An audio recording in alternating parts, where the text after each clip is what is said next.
출애굽기 1장.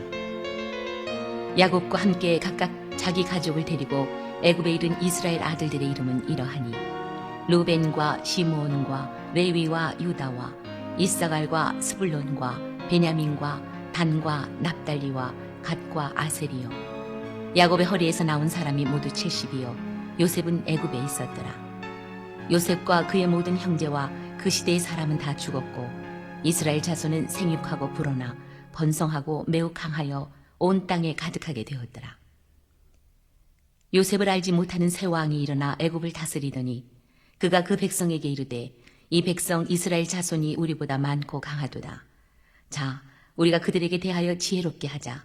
두렵건대 그들이 더 많게 되면 전쟁이 일어날 때에 우리 대적과 합하여 우리와 싸우고 이 땅에서 나갈까 하노라 하고 감독들을 그들 위에 세우고 그들에게 무거운 짐을 지워 괴롭게 하여 그들에게 바로를 위하여 국고성 비돔과 람셋을 건축하게 하니라. 그러나 학대를 받을수록 더욱 번성하여 퍼져나가니 애굽 사람이 이스라엘 자손으로 말미암아 근심하여 이스라엘 자손에게 일을 엄하게 시켜 어려운 노동으로 그들의 생활을 괴롭게 하니 곧 흙 이기기와 벽돌 굽기와 농사의 여러 가지 일이라. 그 시키는 일이 모두 엄하였더라. 애굽 왕이 히브리 산파 십브라라 하는 사람과 부하라 하는 사람에게 말하여 이르되 너희는 히브리 여인을 위하여 해산을 도울 때에 그 자리를 살펴서 아들이거든 그를 죽이고 딸이거든 살려두라. 그러나 산파들이 하나님을 두려워하여 애굽 왕의 명령을 어기고 남자 아기들을 살린지라. 애굽 왕이 산파를 불러 그들에게 이르되 너희가 어찌하여 이같이 남자 아기들을 살렸느냐. 산파가 바로에게 대답하되 히브리 여인은 애굽 여인과 같지 아니하고 건장하여 산파가 그들에게 이르기 전에 해산하였더이다 하매 하나님이 그 산파들에게 은혜를 베푸시니 그 백성은 번성하고 매우 강해지니라. 그 산파들은 하나님을 경외하였으므로 하나님이 그들의 집안을 흥왕하게 하신지라. 그러므로 바로가 그의 모든 백성에게 명령하여 이르되 아들이 태어나거든 너희는 그를 나일강에 던지고 딸이거든 살려두라 하였더라. 할렐루야. 주님의 은혜와 평화가 함께 하시기를 축복합니다. 자, 창세기를 읽었고요. 자, 오늘부터는 출애굽기를 읽겠습니다. 출애굽기라고 하면 이름 그대로 이스라엘 민족이 노예 생활하던 애굽에서 탈출한 기록입니다. 애굽에 내려간 이스라엘 민족들이 크게 번영하는 축복을 받아 누렸으나 반면에 무서운 학대를 받았으니 이는 고난 가운데 구원하고자 하신 하나님의 섭리요 예정이었음을 알 수 있게 됩니다. 자, 오늘 출애굽기 1장은 애굽에서 번영과 학대를 얘기하고 있습니다. 중다, 번식, 창성, 강대함을 소개합니다. 자, 야곱과 함께 각기 군속을 데리고 애굽에 이른 이스라엘의 아들들의 이름은 루벤, 시므온, 레위, 유다, 이사갈, 스불론, 베냐민, 단, 납달리, 갓, 아셀 등과 이미 애굽에 와 있던 요셉의 가족까지 합하면 모두 70명이었습니다. 그런데 사도행전 7장 14절에는 75명이라고 하며 차이가 납니다. 이것은 옛날 유대인들 중에는 인수를 말할 때 약수로 말하는 수가 있었기 때문입니다. 이것은 친족이라는 말은 직계 혈족 외의 사람도 있다는 증거가 되기도 합니다. 요셉과 그의 모든 형제와 그 시대 사람들은 죽었고 그 나머지 이스라엘 자손들은 창세기 46장 3절의 예언대로 애굽으로 내려가기를 두려워 말라. 내가 거기서 너로 큰 민족을 이루게 하리라고 하셨던 대로 그 자손은 생육이 중다하고 번식하고 창성하고 심히 강대하여 온 땅에 가득하게 되었습니다.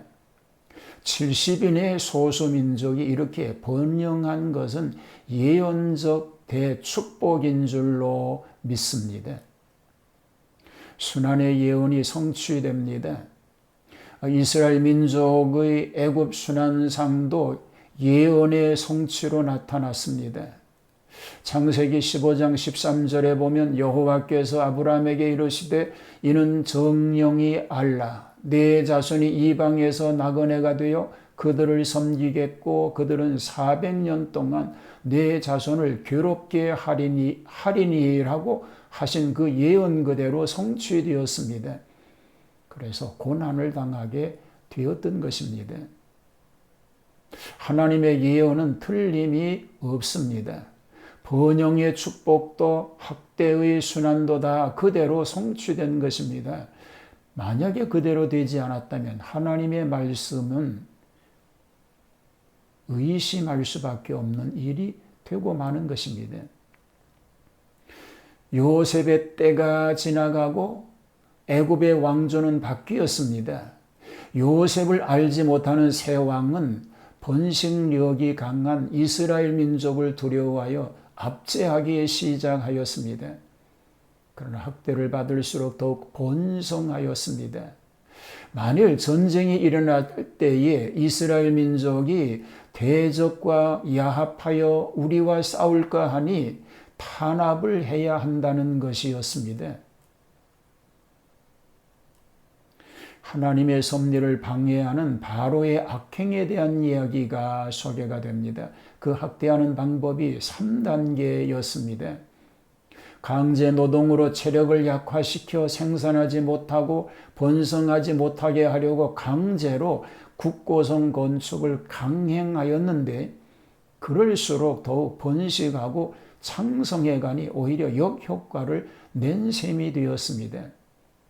그래서 히브리 산파를 이용하여 히브리 여자들이 해산할 때 남자이면 죽이라는 가장 잔인한 비밀 지령을 내렸으나 양심적인 산파들이 오히려 거짓말로 그 관원에게 보고함으로 오히려 하나님께서 그 산파들에게 은혜를 베풀고 백성들은 여전히 생육이 번성하고 심히 강대하여지게 되었습니다.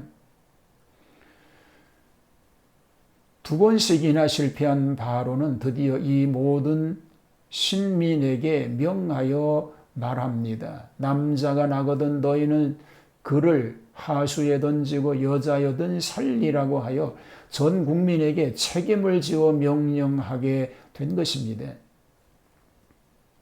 바로의 학대하는 정치가 점점 잔인하여졌습니다.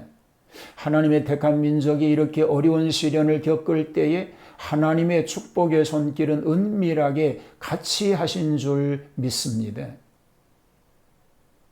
하나님께서 직접 하시는 일을 반대하는 자의 반대가 강화될수록 하나님의 일은 더욱 유력해지게 되는 줄로 믿습니다.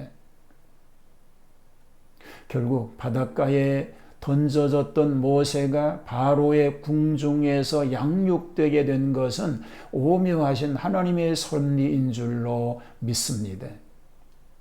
하나님의 섭리가 그대로 이루어진다고 하는 믿음과 확신으로 살아가는 복된 승리자가 되시기를 주님의 이름으로 축복합니다.